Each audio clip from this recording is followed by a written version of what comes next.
Hello बच्चों, welcome back to the channel Padhai Academy. तो बच्चों, मैं अभिषेक श्रीवास्तव आपके अपने official YouTube channel Padhai Academy में स्वागत करता हूं। तो बच्चों, अभी हम लोग सीरीज जो हमारी चल रही थी वो बुकलेट नंबर 3 एजुकार्ड की थी, वो सॉल्व कर रहे थे उस सीरीज में। तो आज हम लोग उसी बुकलेट नंबर 3 में क्वेश्चन नंबर 11 से लेकर क्वेश्चन नंबर 20 तक सॉल्व करने वाले हैं, जिसमें हमको क्या क्या सॉल्व करना होगा। क्वेश्चन 11 से क्वेश्चन 18 तक का हमारे मल्टीपल चॉइस क्वेश्चन है, एंड क्वेश्चन 19 एंड 20 जो है वो भी एक kind of multiple choice question है, बट वो एक असर्शन एंड रीजन है। जैसा कि हम लोग ने दो क्वेश्चन में असर्शन रीजन समझ लिया था, तो मैं भी इस वाले भी वीडियो में दिक्कत नहीं आनी चाहिए। तो चलिए बिना देरी किए हुए स्टार्ट करते हैं। तो जैसा कि मैंने यहाँ पे क्वेश्चन मेंशन किए हुए, 3 क्वेश्चन लिए हुए हैं इस बार, 11, 12 एंड 13। ठीक है, 11th क्वेश्चन पढ़ते हैं। A pendulum swings through an angle of 30 degree. मान लो ये हमारा पेंडुलम है, ठीक है, जो इधर से, ये हमारा पेंडुलम है जो इधर पूरा ऐसे मूव कर रहा है। तो एंगल कितना बना रहा है? एंगल बना रहा है 30 डिग्री। ठीक है, तो इसमें आर्क की value the and describes an arc of length 8.8 centimetre. ये पूरी जो आर्क बन रही है ना, इसकी लेंथ कितनी दी है? 8.8 सेंटीमीटर पूरी आर्क दी हुई है। क्वेश्चन नंबर 11, डायग्राम उधर बनाया मैंने। तो लेंथ ऑफ एन आर्क निकालना क्या है? Then the pendulum is, pendulum की लेंथ निकालनी है।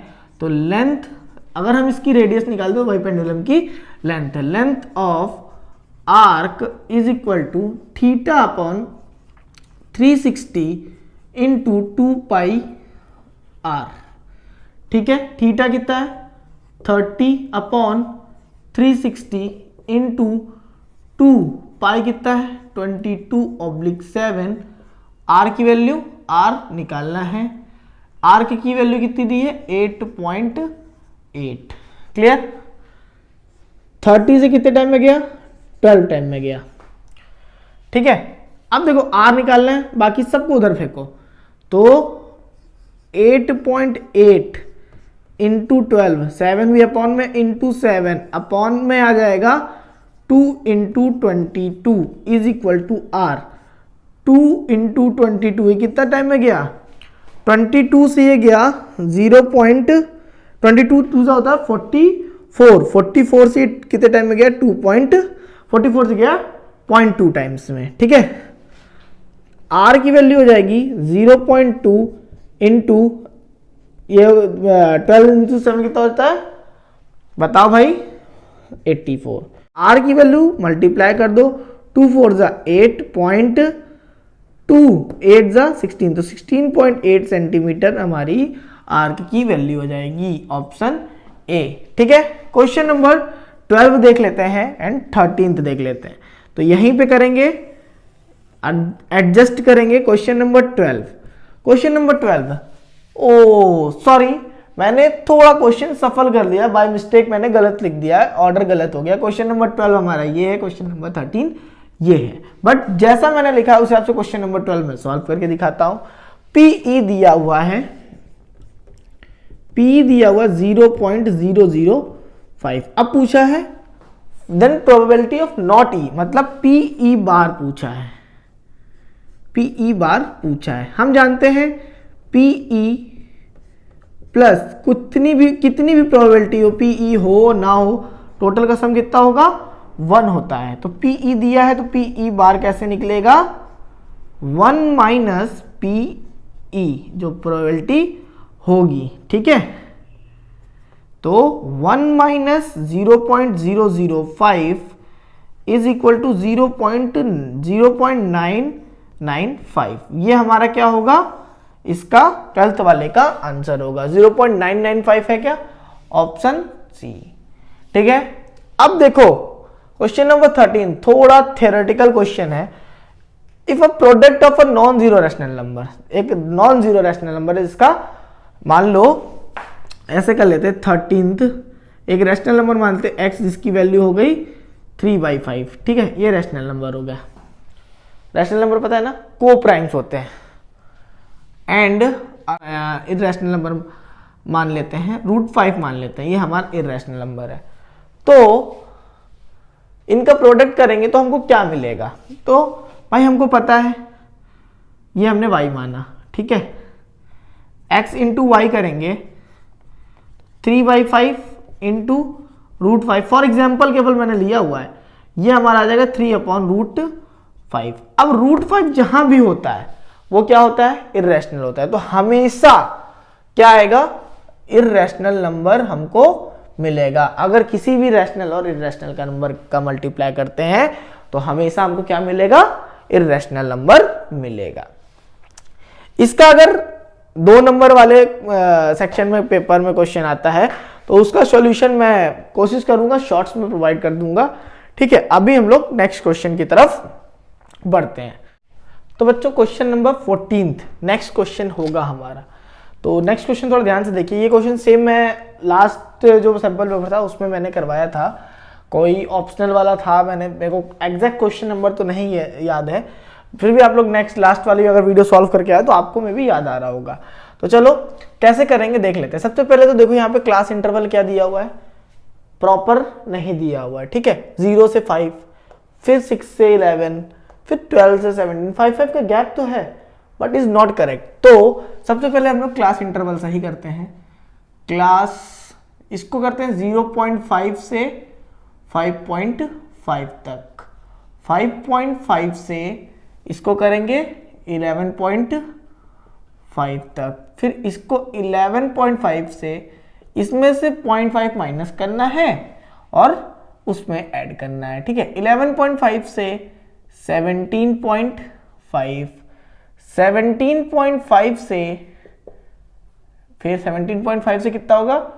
23.5, फिर 23.5 से 29.5, ये हमारा क्लास इंटरवल बनेगा। अब इसकी फ्रीक्वेंसी देखो, फ्रीक्वेंसी तो हमारी यही है। फ्रीक्वेंसी क्या है? 13, 10, 15 एंड 8 एंड 11, ये हमारी FID है। अब हमको पूछा क्या है?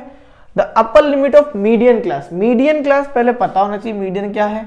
तो क्यूमुलेटिव फ्रीक्वेंसी निकालेंगे 13, 23, 38, 46, 57, ये हमारी क्यूमुलेटिव फ्रीक्वेंसी आ गई, ठीक है। क्यूमुलेटिव फ्रीक्वेंसी आ गई, ठीक। अब n हमारा आ गया तो मीडियन के लिए हम क्या करेंगे? Median is equal to n/2, ठीक। तो n कितना है? 57/2 इज इक्वल टू 2 2 जा 4, 1 उधर जाएगा, कितना आएगा? 2 17 हो जाएगा ना, तो 2 8 जा 16.2, 28.5 समथिंग आएगा। 28.5 इसके अंदर आता है, 28.5 इसके अंदर आता है। तो मतलब ये हमारी क्या होगी? फ्रीक्वेंसी क्या होगी? फ्रीक्वेंसी हाईएस्ट फ्रीक्वेंसी तो ये है, इसकी वो 17.5, तो आंसर क्या होगा? 17.5, ठीक है बच्चों, समझ में आ गया। नेक्स्ट क्वेश्चन देखो, एन अनबाइस्ड डाइज, ये ऐसा क्यों किया? हम लोग क्लास इंटरवल प्रॉपर होना चाहिए। क्लास इंटरवल क्या है? इज नॉट अ परफेक्ट, ठीक। तो इसको परफेक्ट बनाया, बनाने के बाद हमने नॉर्मल सॉल्व कर दिया। फ्रीक्वेंसी ये आ गई, ठीक। इससे भी आप कर सकते हो। नेक्स्ट देखते हैं, an unbiased die is rolled once the probability of getting an even prime number is. Even prime number क्या होता है? 2 होता है। 6 में कितना आता है? 1 आता है। प्रोबेबिलिटी क्या होगी? 1/6, ठीक है। ये तो सॉल्व करने की जरूरत थी नहीं। चलो अब नेक्स्ट क्वेश्चन देखते हैं, 16th, 17th एंड 18th, फिर उसके बाद असर्शन रीजन। तो बच्चों नेक्स्ट क्वेश्चन देखिए, क्वेश्चन नंबर 16 ट्रिग्नोमेट्री का दिया हुआ है क्वेश्चन।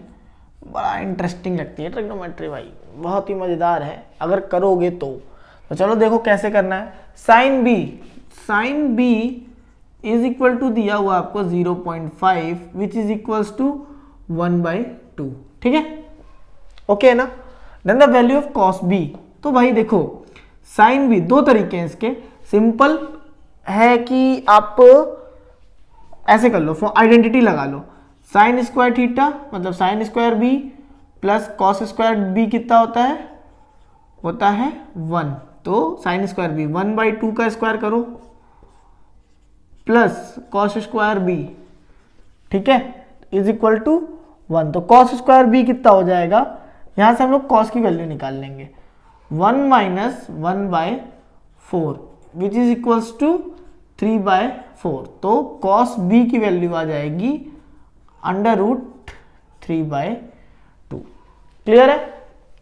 अब देखो, एक तो ये भी तरीका है, दूसरा एक तरीका है, कॉस बी की वैल्यू पुट कर देनी 3 cos b, सो हेंस या सो लिख दो 3 cos b minus 4 cos cube b, तो 3 इंटू कॉस बी कितना है √3/2 minus 4 into cos cube B, cos B का क्यूब √3/2 का क्यूब, तो ये हो जाएगा 3√3/2, या फिर यहां से √3/2 कॉमन ले लो, √3/2 कॉमन ले लिया, यहां पे बचा 3 माइनस 4 इंटू 3/4, 4 कैंसिल हो गया, 3 माइनस 3 0 आ गया, वैल्यू कितनी आ गई 0, ठीक है। या फिर यहाँ ऐसे लिख दो √3/2 इंटू 0 इज इक्वल टू 0। कोई ऑप्शन है क्या? ऑप्शन डी हमारा क्या होगा, करेक्ट होगा। इसका दूसरा तरीका क्या है, इसी का ऑप्शनल तरीका मैं आपको केवल वर्बली बता रहा हूँ, करना होगा खुद आपको। Sine B is equal to 1/2, तो साइन बी 1/2 साइन में किसकी वैल्यू होती है, साइन 30 की, तो बी की वैल्यू कितनी आ गई 30। अब cos 30 और cos क्यूब 30 की वैल्यू, cos 30 की वैल्यू कितनी होती है √3/2, बस यहाँ से वैल्यू पुट कर सकते हो, ठीक है। क्लियर है? उम्मीद करता हूँ समझ में आया होगा, उसको वर्बली वाला आपको करके हमको बताना है। अब 17 देखो, व्हेन 2 हेमिस्फीयर, एक हेमिस्फीयर ये है,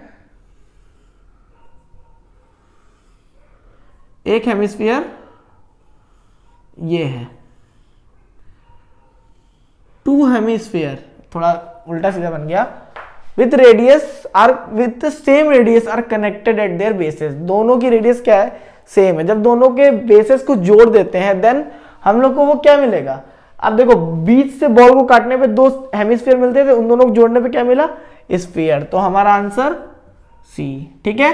ये भी कुछ बच्चों वाले क्वेश्चन दे रहे हैं बच्चों आपको उनको ये नहीं पता बच्चे नहीं हो, आप खिलाड़ी हो इन सब क्वेश्चनों के।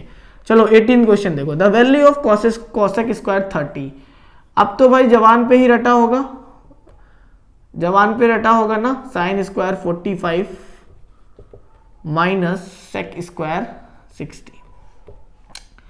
कॉसेक स्क्वायर 30 क्या होता है, कॉसेक स्क्वायर 30 होता है 2 का स्क्वायर इंटू साइन स्क्वायर 45 1/√2 का square minus sec square 60। Sec square 60 क्या होता है, 2 का स्क्वायर, ठीक है। 2 2 जा 4 इंटू 1/2 माइनस 4, तो 2 minus 4 is equal to minus का 2। कोई ऑप्शन है क्या भाई, ऑप्शन ए हमारा आ जाएगा, ठीक है बच्चों। ये हमारे कुछ एमसीक्यूज थे। अब इसके बाद 2 क्वेश्चन है, वो असर्शन रीजन है, चलो इसको नोट कर लो, समझ लो। मैं 19th क्वेश्चन देखिए, 19th एंड 20th जो है हमारा असर्शन एंड रीजन होता है। इसमें क्या होता है, आपको एक असर्शन दिया होता है, एक रीजन दिया होता है, एक स्टेटमेंट दिया होता है, उसका एक रीजन दिया होता है। अब उसमें ऑप्शंस दिए होते हैं, ऑप्शन बता देता हूं। पहला ऑप्शन होता है असर्शन एंड रीजन दोनों सही है, जो रीजन है असर्शन का करेक्ट एक्सप्लेनेशन है। ऑप्शन बी में क्या होता है, assertion reason are true but reason is not a correct explanation of assertion. C में होता है assertion is true but reason is wrong. D में होता है assertion is false but reason is true. अब इसको कैसे करते हैं देखते हैं। तो सबसे पहले हम बोर्ड में बंटवारा करते हैं question 19th and question 20th का। क्वेश्चन 19th है the angle of elevation of sun when the height of a tree. एक ट्री बना लेते हैं, ये ट्री है, इसका शेडो कुछ ऐसे बनेगा यहाँ पे। तो बोल रहा है the height of a tree is 1√3 times the length. मतलब रेशियो टाइप का कुछ दिया हुआ, ये हमारा ट्री है, यहाँ सन था, तो ये ट्री मतलब एंगल का नाम दे देते हैं ए बी सी, ठीक है, ए बी सी दिया हुआ है। अब यहाँ पे इसको मान लेते हैं हम थीटा, ठीक है। तो बच्चों समझना जरा ध्यान से, height of a tree 1√3 times, जो ट्री का हाइट है शैडो से, तो मतलब A B ratio B C क्या दिया है, अगर ए बी 1 था, 1/√3 था, तो बी सी क्या है 1 है।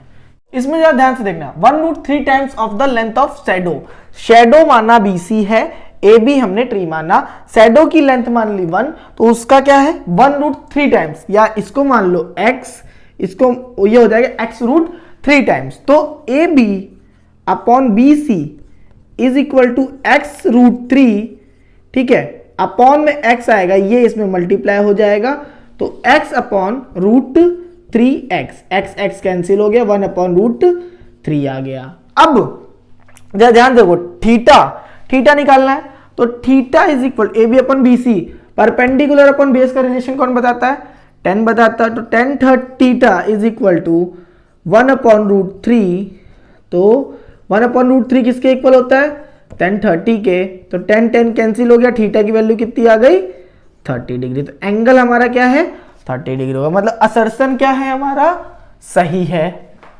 रीजन क्या है, in a right angle triangle tan theta right angle triangle है, tan थीटा की वैल्यू क्या होती है परपेंडिकुलर पर बेस, मतलब इसमें हमारा ऑप्शन ए क्या है असर्शन, रीजन भी सही, असर्शन भी सही है, रीजन भी सही है, एंड रीजन परफेक्ट एग्जांपल है या परफेक्ट एक्सप्लेनेशन है असर्शन का। ओके क्लियर है, उम्मीद करता हूं समझ में आ गया होगा। 20th क्वेश्चन देखते हैं, TSA of cylinder having radius of the base, radius of base मतलब R कितना दिया है 14 सेंटीमीटर दिया है, एंड हाइट दिया है 33 सेंटीमीटर, तो TSA निकालना। TSA क्या होता है, टोटल सरफेस एरिया, ठीक है, TSA टोटल सरफेस एरिया होता है। कैसे निकालते हैं, हमने बताया था, ये जैसे सिलेंडर है तो इसका कर्व्ड सरफेस एरिया निकाल लेंगे, तो इसका पहले निकालेंगे CSA plus 2 into area of base,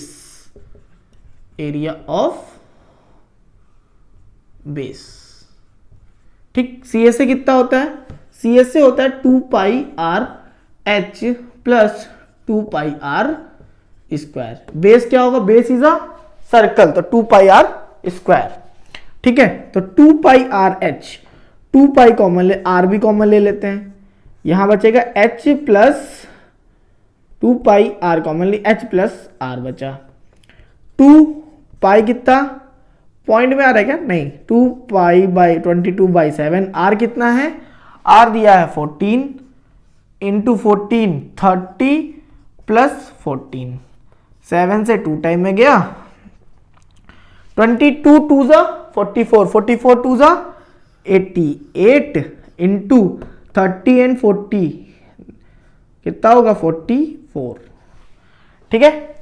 अब जरा ध्यान से देखो, मल्टीप्लाई कर दो, 88 का नहीं 4 का ही कर लेते हैं, 4 8 जा होता है 30, 44 8 जा कितना होगा, 44 8 जा बड़ा सिंपल है निकालना, 45 का अगर हम 8 टाइम मल्टीप्लाई करें जितना भी होगा उसमें 8 सब्ट्रैक्ट कर देंगे, तो 45 का 8 टाइम मल्टीप्लाई करने में कितना आएगा, 45 2 जा कितना होता है 90, और 94 जा कितना होता है 360, 360 में अगर हम 8 सब्ट्रैक्ट कर दे 352 में 35 कैरी हुआ, फिर 352 प्लस 35 783 3872, इस टाइप से हमारा कुछ इसका एरिया आएगा जो कि हमारा सही हुआ, मतलब असर्शन तो हमारा करेक्ट है। रीजन देखते हैं, if r be the radius and h be the height of cylinder, the TSA of cylinder is 2πrs plus 2πr। हमने यही फॉर्मूला यूज किया है, हाँ हमने यही फॉर्मूला यूज किया है, तो मतलब इन दोनों का आंसर हमारा क्या होगा, इसमें भी क्या होगा, असर्शन सही है, रीजन सही है, और रीजन क्या है करेक्ट एक्सप्लेनेशन है किसका, असर्शन का। तो बच्चों इन दोनों का ऑप्शन ए करेक्ट होगा। ठीक है, तो चलो अब आज ये हमारा एमसीक्यू और सर्च रीजन वाली लेक्चर भी खत्म हुआ। नेक्स्ट क्लास में हम लोग एमसीक्यू के बाद वाला जो सेक्शन होता है सेक्शन बी, जो हमारे 2 मार्क्स के क्वेश्चन होते हैं उनको कवर करेंगे, और 2-2 मार्क्स के जो 5 क्वेश्चन होते हैं उसको कवर करके 10 मार्क्स अपनी मुट्ठी और जेब में ले आएंगे। तो बच्चों तब तक मिलते हैं, आप नेक्स्ट क्वेश्चंस करके रखो, मिलेंगे नेक्स्ट क्लास में। तब तक के लिए take care, bye bye and all the very best.